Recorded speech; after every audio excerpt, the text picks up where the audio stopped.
Welcome back to Season 12 of the Neuroscience Meets Social and Emotional Learning podcast, where we connect the science-based evidence behind social and emotional learning and emotional intelligence training for improved well-being, achievement, productivity, and results, using what I saw as the missing link. Since we weren't taught this when we were growing up in school, the application of practical neuroscience. I'm Andrea Samadhi, an author and an educator with a passion for learning, and launched this podcast 6 years ago with the goal of bringing all the leading experts together in one place to help us to apply this research in our daily lives. On today's episode number 346, we meet with someone I've known over the years. It was about 10 years ago that I was connected to our next guest through our mutual friend, motivational speaker Bob Proctor. At the time, I had no idea how much of a supporter to my work he would be over the years. And he's one of the influencers who's helped me to discover and live on my own authentic path. He was one of the first to use our curriculum for teenagers for a soccer school that he ran in Accra, Ghana. And his belief and trust in me helped me to see this in myself. We never forget those who've helped us along this journey called life, and I'm forever grateful to have met Mo Issa when I was starting out on my own journey of self-discovery, where I left the corporate world for a 10-year period to make an impact on our schools. Over the years, I followed Mo's work, specifically his writing, which until reading his book that we'll cover today, The Midlife Shift, I had no idea how much Mo's writing would inspire me to keep going, to keep learning and growing on my own path. Right on the front page of his website, you can read his own words. He says, "I'm a writer who believes when we find ourselves stuck in life, it's because we lack meaning and we don't feel challenged." In his books, essays, and podcasts, he encourages making small changes to embrace self-discovery, simplify life, and focus on a deep sense of fulfillment. Let's meet Mo Issa, an author of 3 books who's spoken regularly at conferences and workshops, including TEDx Accra Conference, someone who's read 50 books a year for the past 10 years, and see what we can learn about living our true authentic life and improve our own self-awareness in this discovery process. Let's meet Mo Issa. Welcome, Mo Issa. Mo, it's been a long time since we've spoken. Thank you so much for coming on the podcast to share your work with us. I can't even tell you how much your writing specifically has helped me over the years. This is such an important and special interview for me. Thank you so much for being here, Mo. Oh wow, thank you for such kind words. Honestly, I'm taken aback now. With Well, this is special, Mo, because for our audience who might not know your work and stuff and how we met, like it's pretty special that you came through one of my mentor, Bob Proctor, supported my work over the years. And, people might not know, your journey over the time. You published, is it 3 books now? This one we're going to talk about, The Midlife Shift, it's 3? right, yeah. Yep. The first one was a short book of poetry, and the other two, one's called The Shift, which is more like a self-help book. The Midlife, this one now, it's more a memoir, it's more storytelling and about my life in the past 10, 12 years. Yeah, it was impactful for me. So this is, I'm so happy to have you here. So for our audience who might not know, what I know about you, can you just share, what brought you to this place now where you started with, I saw your writing come through. I used to watch you like posting on Twitter and on social media, and I was a part of your newsletter, and I would read your writing and I was captivated by it. So can you just start with, where did your writing begin and what led you to where you are now with 3 books? Where did it start? I mean, the funny thing is I never thought of writing as something that I'll do, even though I studied law and many lawyers are writers as well, but I never practiced law. And I remember once we were in a birthday party, some friends, a group of us, and so we're all saying, "What, oh, if you were living an alternate life, what would you want to be?" So I just blurted out, "I'd love to be a writer." And I never really took any notice of that, but I mean, I guess it was hidden somewhere. And as my journey unfolded, you'll see through the book, and when we go through more our conversation here, there were some reflection points.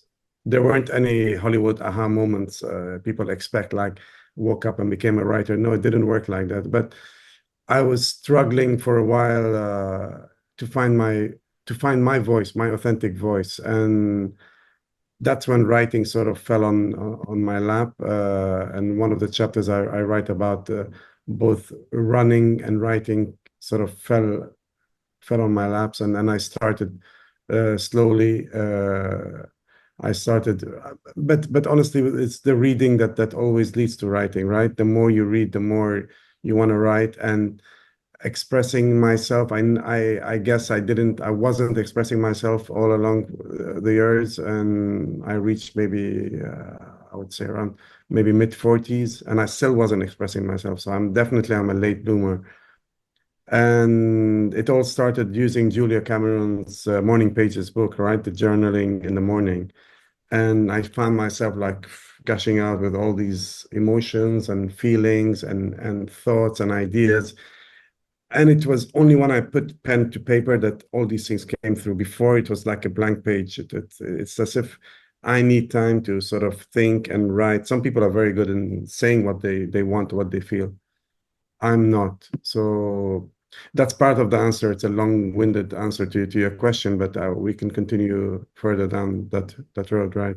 Yeah, it just reading your book, Mo, I related so much to the writing helped you well, it started with the reading and then it comes through you through writing and your exercise, your running helped it come through. And I noticed, so I write my interview questions and then I will go take a hike and I think, what else can I ask that goes deeper? I don't want to just ask, hey, tell me about your books, Mo. No, I want to know more. I want to know who you are inside. And so tell me a little bit about that, like how you started getting the deep stuff to come out even further through it all.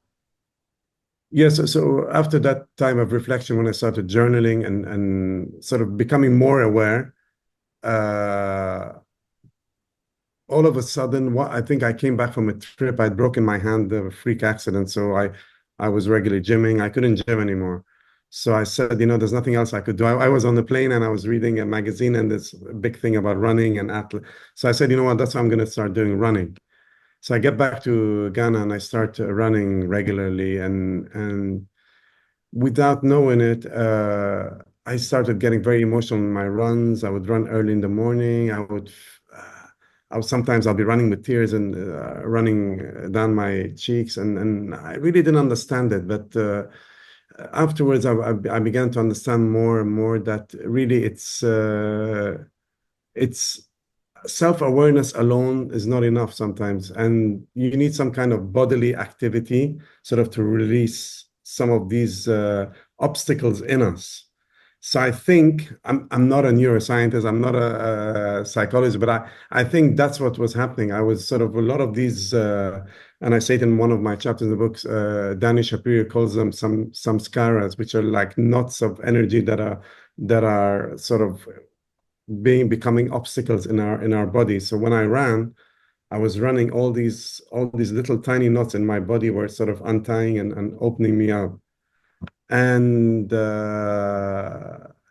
it was so blissful for like 6 months before my knees started giving me issues. It was a beautiful, beautiful way of expressing myself running. And I would come back after the run, and as you said, after a hike or after a walk, your mind is just it's okay. I get the runner's high during the run, but afterwards even it continues. Like I'm such on a different plane, and writing deeper things, and from there I started sort of writing short articles, and I got published in with Elephant Journal and Rebel Society, and I started regularly writing a column for them.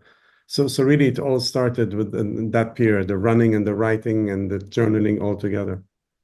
Got it. And so what I was thinking was when your knees cut out, what do you do then? Because, it's happening. I'm over 50 now and things are starting to hurt with the exercise that I was used to. I was used to really pushing it and I can't do as much as I used to. So Mm. how did you still get that awareness? Did walk still work? Like how did you get those knots out without pushing E- the body? Exactly. Now with the running, I think what I did, I adjusted myself, like more stretching before and after physiotherapy. So that helped for a while until I had an accident where I broke my right ankle in two places. So running is pretty hard. But now what I do is walk and hike. I'm just back from a holiday in Peru where we hiked for 10 days. Sensational. Yeah, we got up to 4,800 meters, which is, I don't know how many in feet. So definitely walking does it. Now I do, but that's what I do. I regularly walk. I do some kind of activity. I play paddle. It's called paddle tennis. It's a racket game. I'm a bit obsessed with it, so it keeps me going. But and after reading, I don't know whether you've read the book, The Body Keeps the Score, right? Yes. Uh, Yeah. Vendor, Bas Bassel, yes, vendor, something. yes, Yes. yes. So, I mean, he explains it very well. I didn't understand it then, but I mean, if our body is part of us, and we keep on forgetting that, it's like we keep on thinking mind and cerebral but our body also talks to us. And I think when we move, when whether it's walking, dancing, hiking, running, it really helps with the self-awareness. Isolated, you see some people do things isolated without the self-awareness, just movement alone, I don't think really helps transform you. And likewise, when you do the self-reflection alone, journaling without the bodily movement, again, you get it intellectually, but you don't get it emotionally. And that's just my take on what happened to me. So I don't know neuroscience or how psychologist Basil body keeps the score explained it, but that's what it works for me. Yeah, definitely. Over the years, I've asked this question because in order for me to do difficult work, like understand the neuroscience, I would have to exercise really hard to be tired before I could focus. And talking to some experts, they said, that was an important process to be ready to take in deep work and be ready to focus. So, and then I'm noticing, well, what if I don't have time for that before I need to do some deep work? What else can I do? So it's good to know that, going for a walk with the dogs or something would still be Absolutely. enough to do that I th reflection. I think what it is, bottom line is, it's you trying to remove your egoic mind aside, that voice, that chattering voice that keeps talking and talking and talking. And when you exercise and you're tired, it sort of just shuts up, and then the subconscious comes out, and more of your real deeper thoughts and feelings come out, I think. That's totally it. That is totally. Yeah, So I'm remembering when we were first planning this meeting and we were talking on chat, and you said to me right. that, I'm happy and inspired that you've got the one thing that gets you up every morning. So I figured out that, recording these podcast episodes, doing the research, writing the questions, learning, and then asking you about them, that's what drives me in my whole outside world. It makes me a better worker. It makes me a better at home. So, but then when routines change, I just wonder, with all the times that you've changed routines, you've moved countries, you've got to start over in new places. How do you make sure you don't lose that thing that inspires you every day? I mean, that's a great question because honestly, if I want to be honest, I keep losing it and sort of realigning to it. It's not easy. And that's why I said I really do envy people like you and who have that one thing sometimes. And I know you have your struggles. I'm not saying you're, I'm sure you do, like all of us. But what I've tried to do over the years, especially the last 7 years, is that I stick to like my morning routine sort of helps ground me. I get up early. I like getting up early by 5. I'm up 5:30 maximum. I read. First thing I do is I read. I don't go to the phone or anything. I just read, whether it's fiction or non-fiction or poetry, especially someone like Rumi or Khalil Gibran. The minute I read them, it just reminds me of who I am. Like I am a soul, not just a human being who's a doing person all the time. And then I journal some of my thoughts. I sometimes meditate. I'm on and off. Again, I'm not the perfect meditator. Sometimes it works for me for 6 months or 9 months in a row. Then suddenly it stops. But I find these, and then I try to write something after my journaling, whether it's an article or whether it's towards the book that I'm writing. So these are the things that sort of keep me grounded to who the real self is. But honestly, I'm challenged with it because I also run a business, my own company for 30 years now, and business is dog eat dog really, and we all know that it's not easy to be somebody who reads poetry in the morning and then go and Right. face face the business world and become effective in that. I'm struggling. I still struggle till today with it, but I have these morning routines that sort of ground me. Yeah, no, I think that's the important part for sure. And what I'm trying to get back on track. And sometimes routines change. Like I used to be able to have enough time in the morning, but I'm finding now my exercise has to go to night. So it's switching things around, changing things up as you change and evolve. I guess it doesn't always have to be the same time, just making sure the things that I need are in the day somehow, right? But I find it so much harder to do everything at night or in the evening, right? It's in the Yeah, morning, everything yeah, is easy. Then yeah. It's it's true. Get it out of the way. yeah, it's so much harder in the evening, whether it's exercise or writing or whatever. Yeah. Yeah, you're absolutely right. Yeah. So then when I first started working with you back in the day, I remember that you had your TED Talk that came out, Rich, Successful, Strong Yet Empty. I think it was around 2015. Was it about that year that it Right, came? right, right. Yep. Yes. And I saw you as strong and serious as a real business leader back then. And I knew you worked closely with Bob Proctor, and I knew you spent time giving back to young people with these success principles. And I remember being surprised that you thought maybe you were living your life wrong. So could you just take me back or take us back to where you were living your life and what you discovered that was missing? And Mhm. how did you pinpoint what it was at that time? Okay, I mean it's quite a long story, but let me start from the beginning because around 2008, I think late, so 2007, 2008, my two things happened sort of really shook my world, and it's always when things happen strongly that you start thinking, start or self-reflecting. One of them was my nephew was in a near fatal accident, and he was like proclaimed brain dead, but thankfully he survived. I mean, he's still going strong today, so it's fantastic. And then because I was seeing it firsthand with my brother and his wife, and I was supporting them traveling to England, watching him rehabilitate. And at the same time, I had the pressure of my business nearly going bankrupt because of a bank overextended bank loan. So I had this really strong pressure on me. And I survived that. My nephew survived. So within maybe 6, 12 months, everything was going well. I started having panic attacks. It's like my body reacts after a while, right? And so I went to Lebanon, my home country where I am from, and to sort of see a doctor there. And the first thing doctor says that it's not a problem of the heart, because I thought it was something to do with my heart.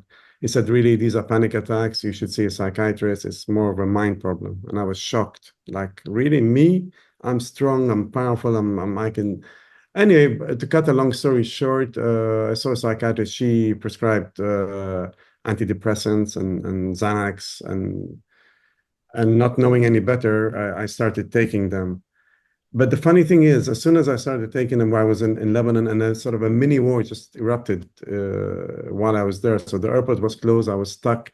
None of my family were there at that moment. So it was really me and with some friends, and I've titled that chapter in the time of war, I found my peace. I found peace because the same thing. I sort of stopped. I let go. I surrendered. I allowed my friends to take. I didn't know anything about Lebanon. I've never lived there in my life. So I they were taking from town to town, sort of saying the best way how to get out. And I was being led. I didn't have to make any decisions. Again, it was as if this egoic mind, this controlling mind stopped, and I was just surrendering. And one day I walk in one of the towns, I walk into a tattoo shop, and I get out of the blue, I get a tattoo done on my right shoulder, which is Born to be Free. And the next day also, I get a book called by Leo Tolstoy called The Death of Ivan Ilyich. And really that's the book that really inspired my whole change, because Ivan Ilyich had lived a very good life. He was successful. He was going up the status ladder, prestigious. He started being I think something in law, becoming a judge later on, and he's well perceived by society. But then he has a fall, and he contracts an illness out of the fall, and he lays down dying on his bed, and he starts thinking to himself, you know what? All this accolades, the prestige, I wasn't really happy. It's as if I was living all my life wrong. So with that moment of awareness, he says, you know what, I did live my life all wrong, and he dies. So I saw a lot of parallels, and of course not as dramatic, but a lot of parallels in my life, because I felt like all this lavish lifestyle, whether it's the Rolex watches, the lavish holidays, the cars, the homes, I wasn't really happy. I wasn't satisfied. But it took me all that time to really understand that point, and took me several more years later to get out of this situation. And I'm still in that, but I know how to balance both, at least now. But I knew from then that my values had changed. My values are no more like getting up that success ladder or the money symbols. Of course, we need money. I'm not against money. Money is something that we need, all of us. But why do we need 3, 4 homes? Why do we need 5 cars? Why do we need uh, like lavish holidays when we can enjoy something much more pure? So that's when the journey of sort of finding my real self started, and I decided that I was living wrong because of my wrong values. When I was reading your book, I was identifying with everything, even down to the tattoo. I remember when I turned 50, I got a tattoo on my ankle that motivates me daily. And then you're talking about your tattoo, and that was the name of your soccer school, wasn't it? Born to be Free. Right. Yes, yes. And that's what I named the soccer school, which I try to, yeah, as a foundation. It was called the Born to Be Did you Free have the Foundation. tattoo first, or did No, I had the tattoo first. Yeah, yeah. It was and even when I was doing the tattoo, I didn't even want to do a tattoo. I didn't really like tattoos, but the guy was just looking at me like, "Do you want to do a tattoo? I have time. I'm very busy. I'm one of the best tattooers in Lebanon." So I said, "You know what? Get me an angel with Born to Be Free." That was just awesome. I loved it. I was like laughing at that because there's so much in the book that I was going, yeah, I can see why that happened. And you're over across the world, and I'm over here, just relating to everything that you wrote mm, about, especially the lavish lifestyle. Like, why do we need all of it? It's like that's why I do the podcast and don't make money. And people interview me on their shows sometimes, and they say, so don't you want a brand? Don't you really want to take off with this? And I'm like, no, that's not what I want. They look at me like I'm crazy, but it's a give back. That's why I do it. It's not for me to make money. That's why I do my corporate stuff right now. So, Right. you Yeah, I know, mean that's amazing. Yeah, and I keep repeating that's why you get up every day in the morning, right? So that it helps you. that's exactly it. It has a purpose, and the purpose isn't the financial. It's all the other things that I get from practicing and studying and learning and trying to be better every day. So it's worth way more than money to me. Yeah, absolutely. So then your identity changed when you went when you did that TED Talk, you changed for a less lavish lifestyle. And then I started to see now in your book, it starts getting really deep, and I'm reading and I can't put the book down.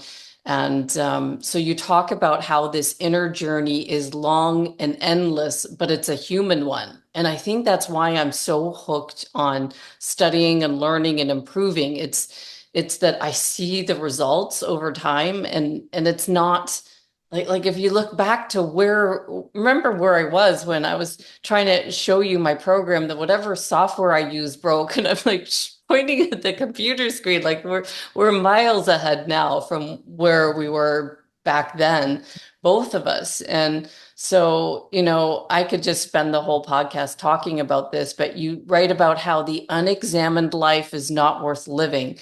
So could you maybe explain where your journey of the mind began, of knowing that you wanted to change, and where are you now in this journey? Yes, I mean when I after being prescribed the antidepressants, I came back to Ghana, and I had one day I was thinking to myself, like, me of all people should not be on these. And but to be honest, they did stop my panic attacks, so I needed them maybe.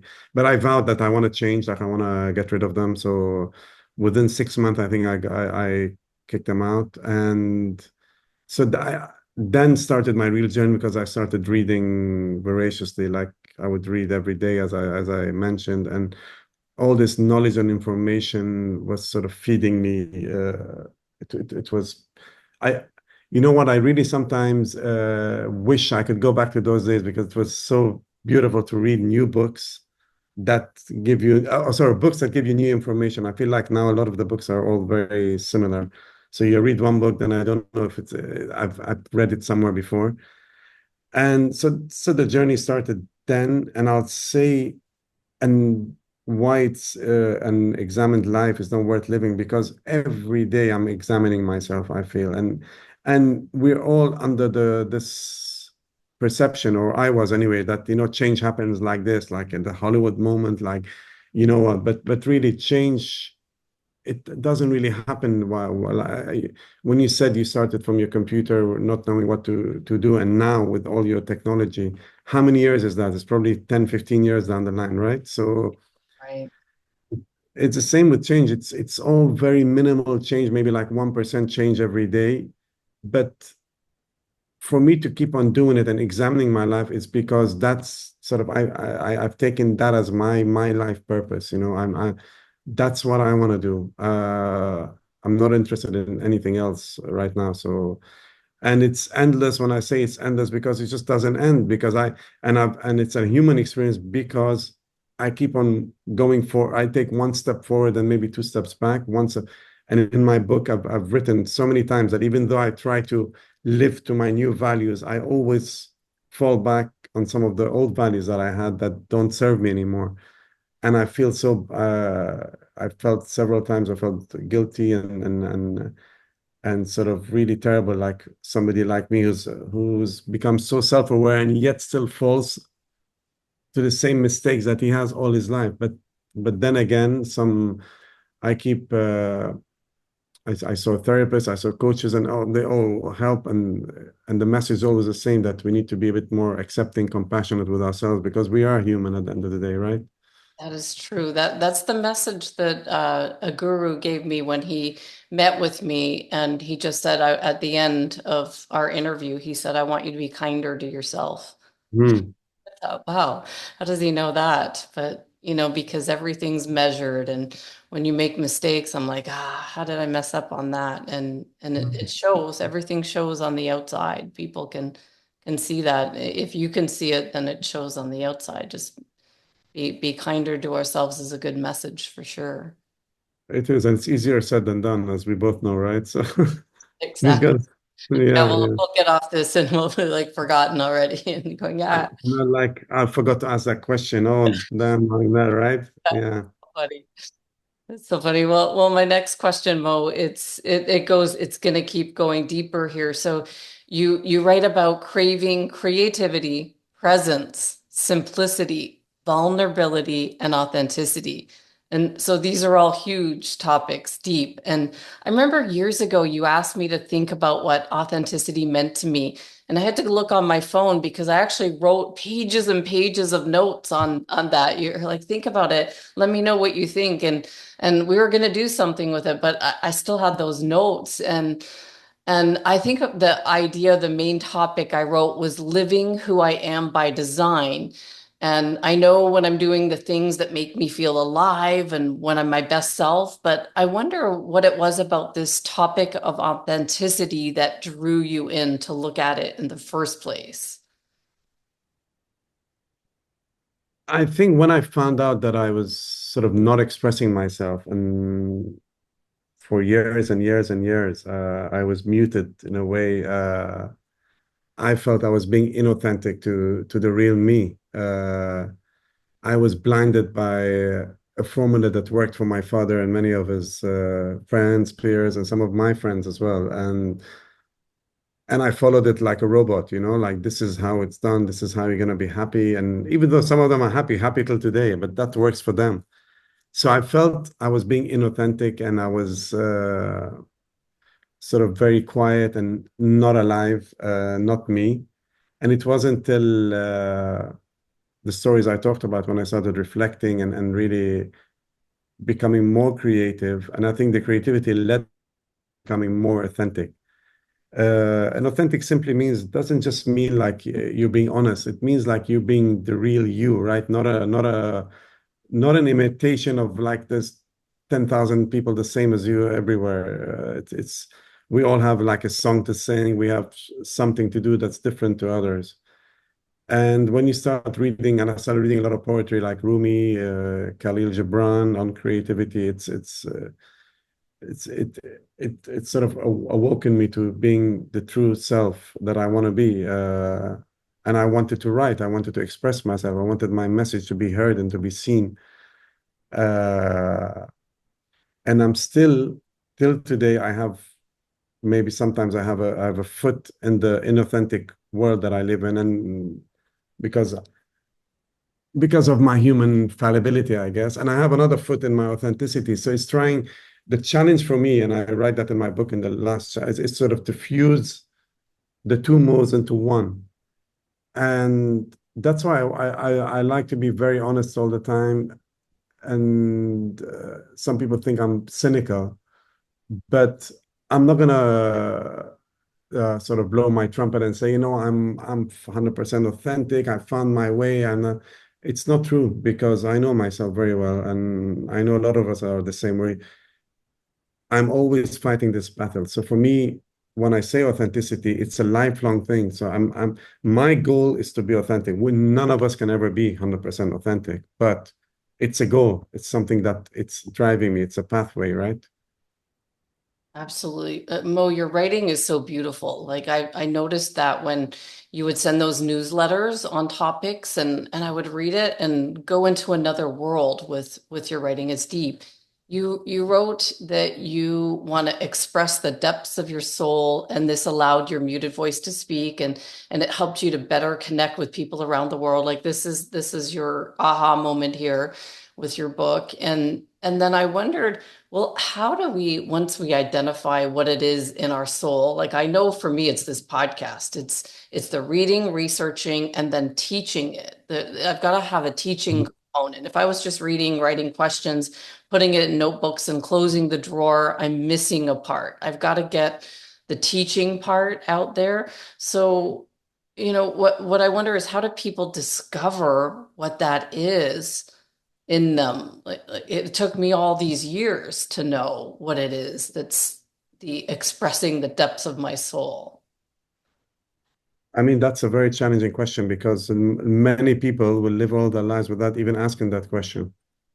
That's the truth, they'll follow the certain formula like how I was for 40 odd years, without asking a question. And if it wasn't maybe for Tolstoy's writing who awoke me in a certain circumstance, I wouldn't have asked that question. And I think everything helps with the reading, even the self-help, even though it's gotten to be too diluted these days. But reflecting and journaling and reflecting on yourself, like, is that really what I want to do? Is this a life that I want to live? Is this the partner that I want to be with? I mean, these are all really strong questions. Or how will I be perceived when I'm dead? Who will remember me? And all these kind of questions, they're very cliche, but they're true, because at the end you're defining the life that we want to live, the intentional life that we want to design, not the life that's going to be we're going to have or react to, basically. So, and again, I'm not saying that many people are going to reach there, or many people are going to ask those questions. Many people have to. Some people, I have some friends who don't want to ask any questions, and sometimes I look at them and they're happy. So I don't know.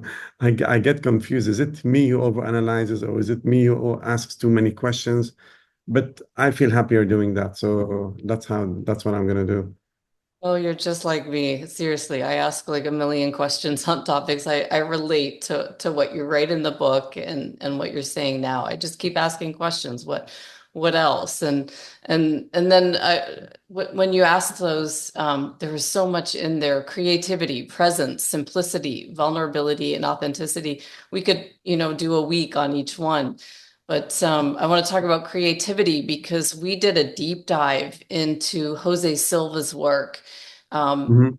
and I did it with connecting the neuroscience to creativity. And so I just wonder, what do you do to become more creative? How do you write such beautiful phrases? Where does it come from? I mean, for me, I mean, if I wanted to answer one word answer, that would be reading. Reading so many books, so many writers. But again, it's not only that, it's about doing, I've done so many writing courses. I've even started, I did an MFA. I did it for 1 year, but then I had to change colleges and it didn't work out. But I want to finish my MFA in writing. And I'm saying this at 56 years old. So it's a passion that I love the writer's world. And I'm still in touch with many writers. So it's like, and I've said it so many times, I'll say it again. Nothing makes you do something more than the environment around you, right? Or not do something. So if I marinate my mind with the writing world, with writers, with the books, that's how I become more creative. That's how I become a better writer. And I'm sure it's the same thing with whether you express yourself through yoga or through dancing, as I said earlier. So it's marinating your world, setting up your environment for that. And I've noticed that when I go through like months on end sometimes without reading. I went through several times without reading and without connecting to readers. My creativity sort of stopped dead on spot at the spot, immediately stopped. So it's amazing.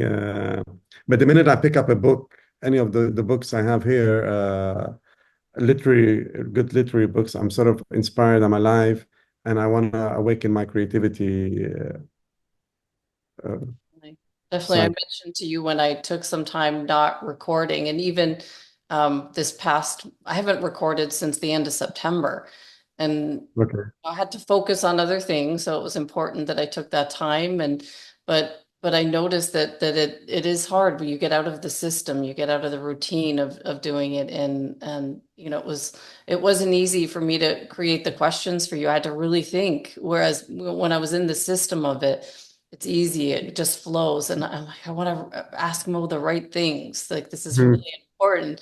And it just took some time and thought and more effort than usual because I took it was 4 weeks that was focused on other things from here. But yeah, that helps to just stay doing it. And when you take a break, get back to it, whatever Mhm. it is, right? That drives you. Um, I mean that's it. And as you said, we need to. I would love to sort of read one part, just one paragraph, because it sort of confirms the what we're just saying about creativity and also I find for me that solitude and nature really help me as well. I don't know whether that works for you as well. Yeah. But I was in a visit to Lebanon.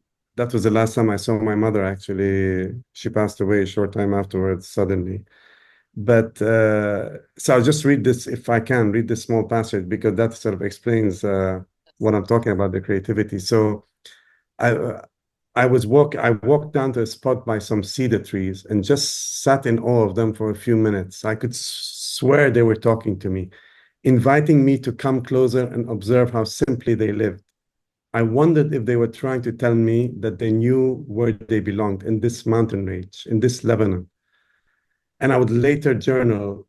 We go through tough times in winter when it is cold and when we face strong and abrasive winds. We shed our leaves and our seeds and stand naked, yet we stand tall. We also go through the spring where we grow our seeds and leaves and we stand beautiful and tall. However, throughout the year, we stand together, grateful, joyful, and accepting of what comes our way.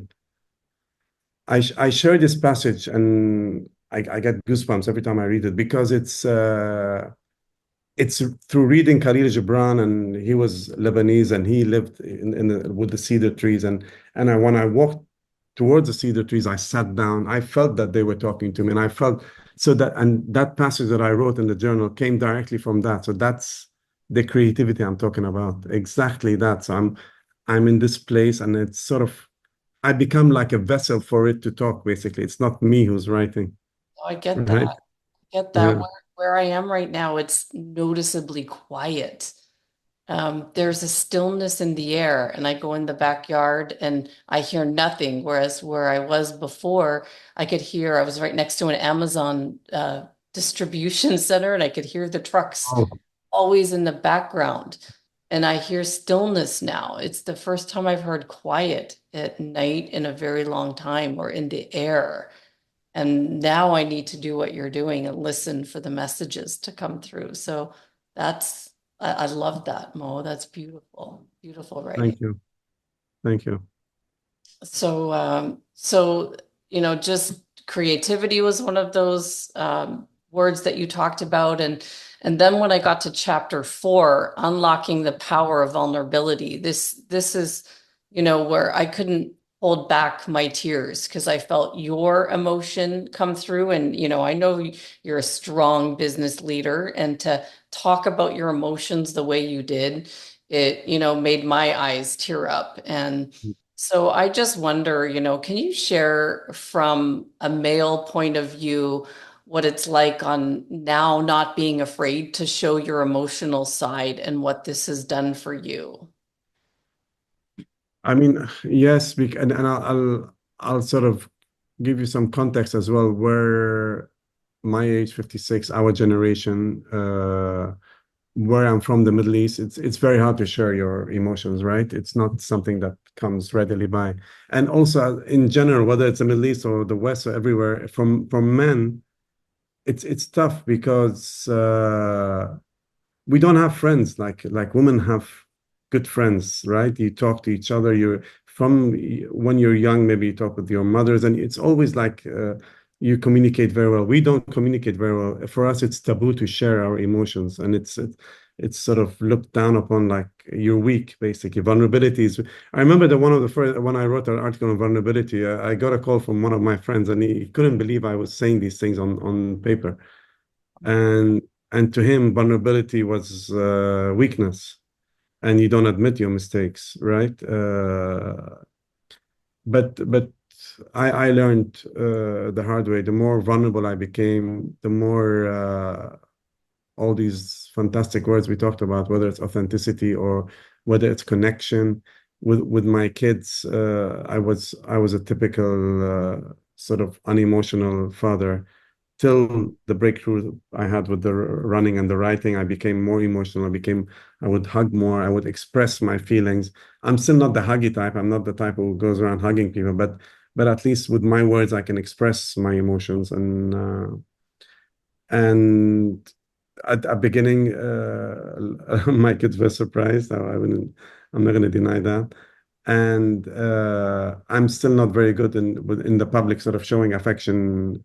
Don't know what the kids call it. Something is it PDA, public display of affection. Yes.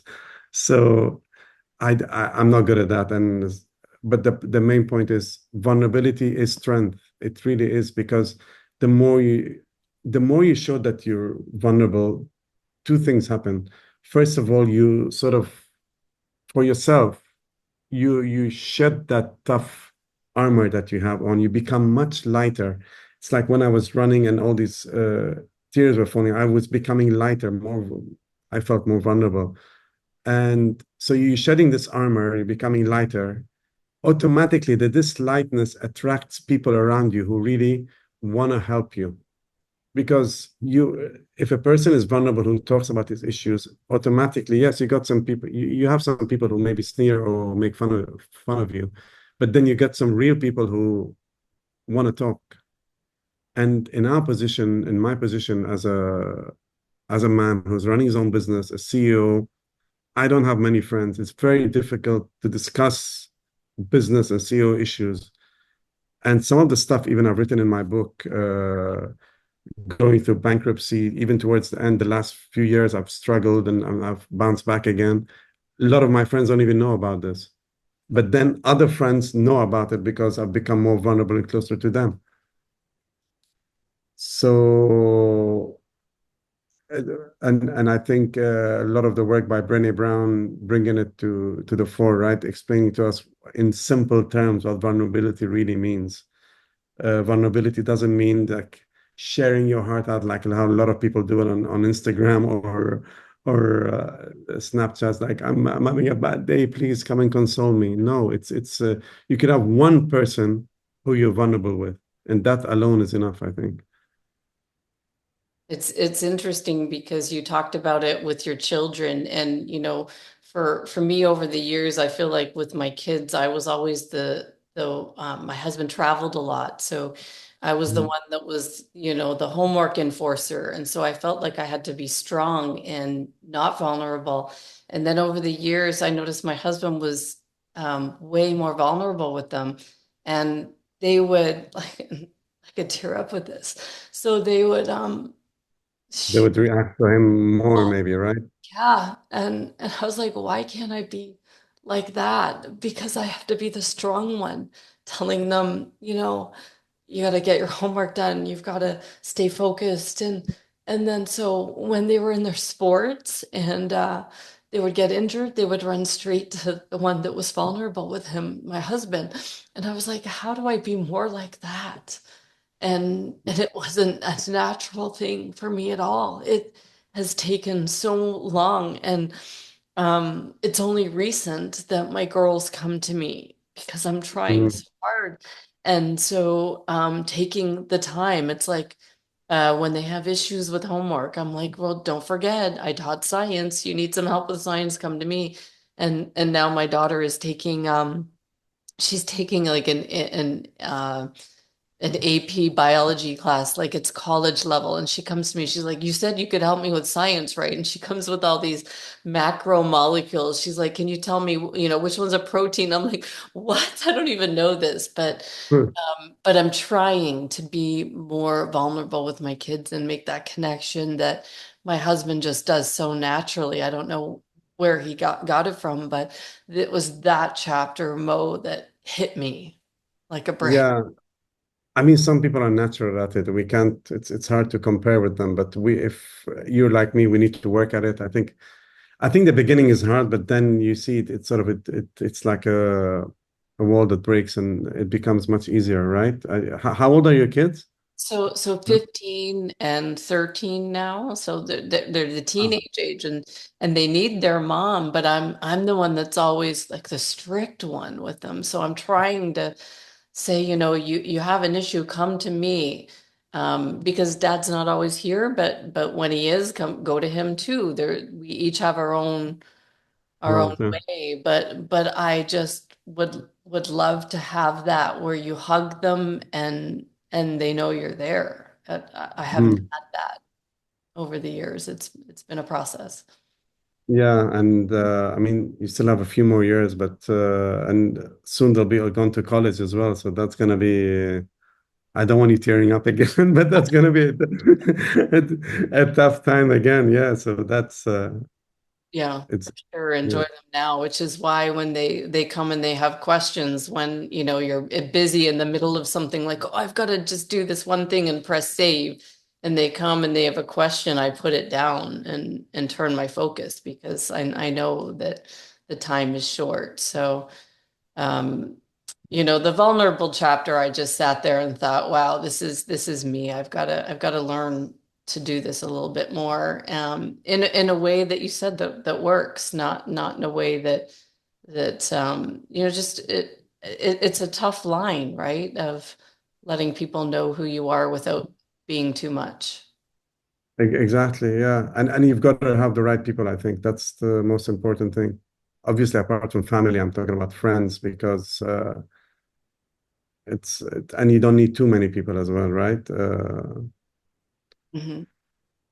Yeah. And also sometimes we overanalyze the whole concept of vulnerability. And I think I heard Brené Brown saying in some interview. I love that part where she said that it's not about big issues all the time. It's sometimes about somebody at work just putting their hands up and asking, you know what, I don't understand this concept you're talking about. Can somebody explain it to me?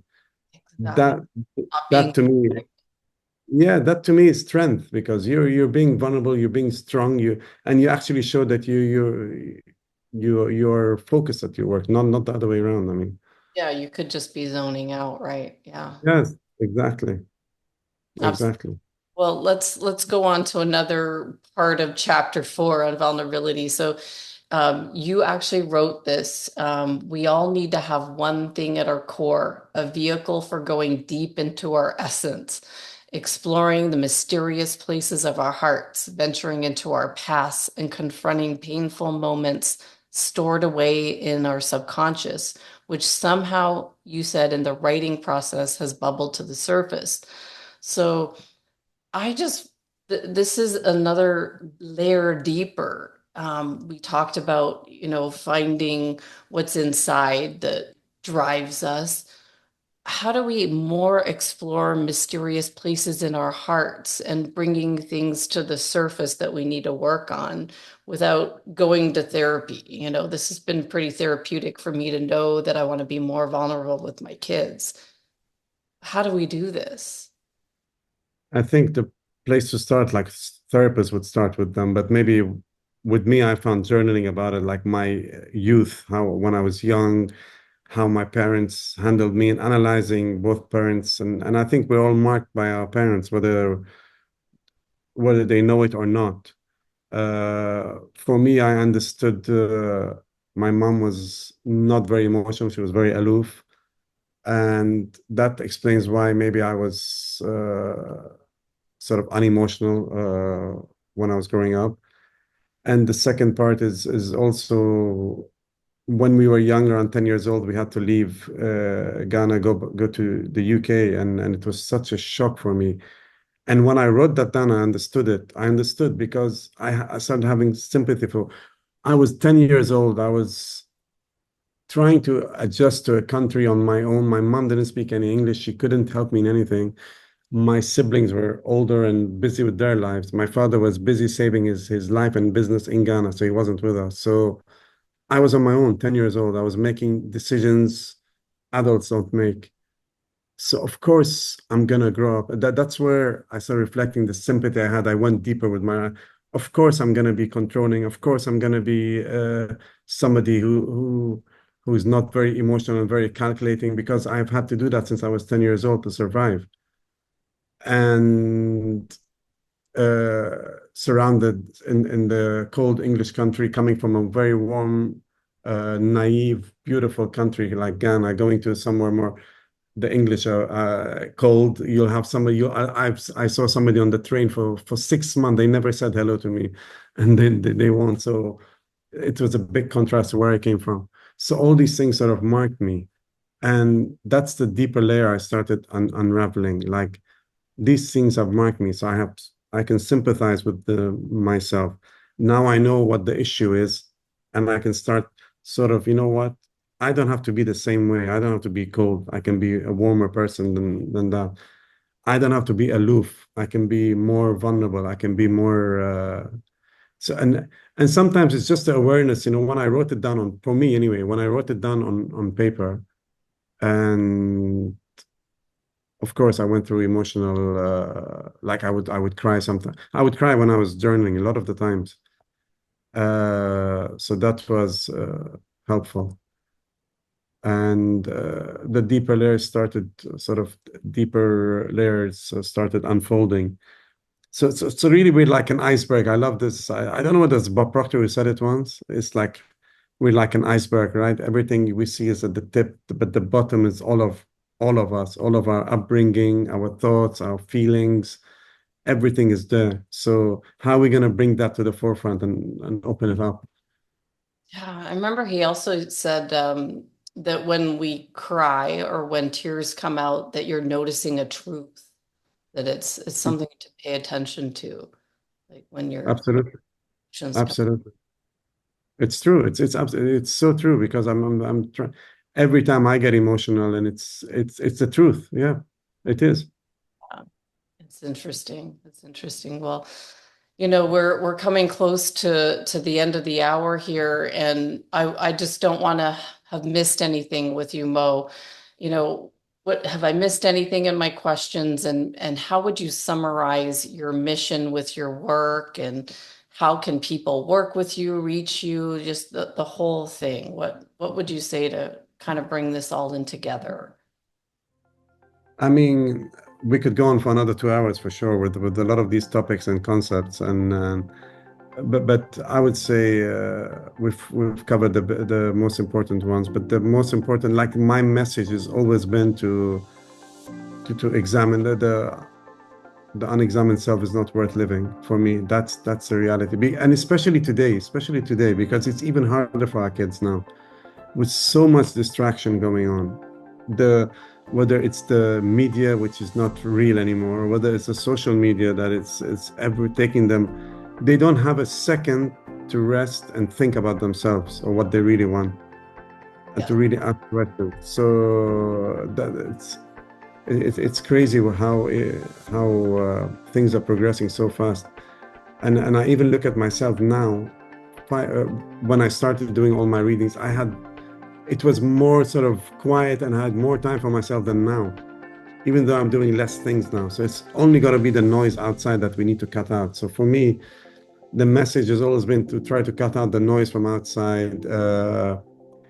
What your friends, what society are doing doesn't necessarily mean that you have to do as well. You have to sit down on your own, understand who you really are, and to become more intentional in designing your life.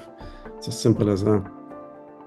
It's beautiful, Mo. Mo, for people that want to find you, your website, I'll put links in the show notes, and then what's the other ways that they can reach your writing? And Yeah, I have a newsletter, a weekly newsletter on Substack. It's on my website as well. So if you put that through, that's fine. These are the two main areas. I'm trying to avoid social media because it's so crowded and so busy. So, and yeah, these are the two main, and my books, obviously, which are on the website. I hope by the 12th of November, it'll be launched on Amazon, on Kindle.